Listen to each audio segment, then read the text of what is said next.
Mo da da da mo.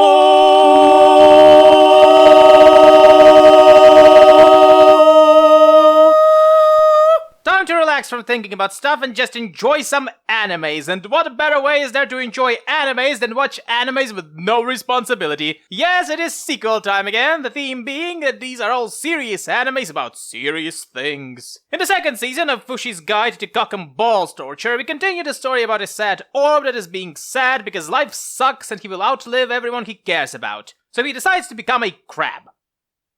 Understandable. And when that doesn't work, he decides to actually do something about the knockers that have been trying to kill him, eventually culminating into what can only be reasonably described as Fushi and the entire knocker species deciding to make the most epic bet of them all at the expense of a population of an entire city. Though I'm being a bit dismissive in my description, the story of the second season is actually in some ways better than the first season, mostly because it deals not with Fushi trying to understand humanity, but humanity trying to understand Fushi, which ultimately goes into either aggressive denial, blind love, ruthless pragmatism, or a weird combination of two of those elements. It is impressive how better the story became once Fushi started to be an active participant of it. Don't get me wrong, the story structure hasn't changed, it's just got better at retelling the same story. The graphics are also fine, by the way. Hell, they have even given shadows to the 3D models this time. Neat! The second serious anime is All Quiet in Kamurocho, aka Tokyo Revengers.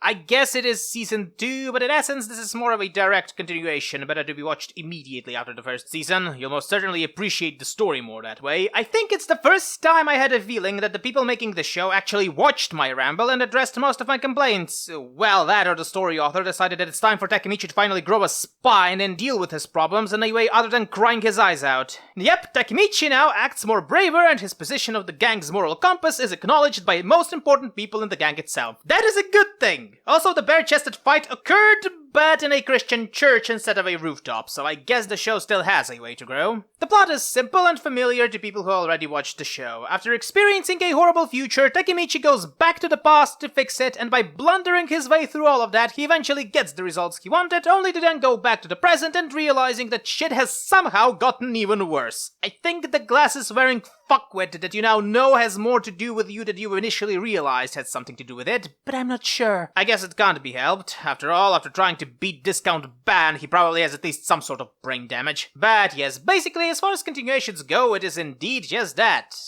That's the problem with discussing serious animes, not much to tell you about them. Here are some pictures of a weird extinct camel, that may help.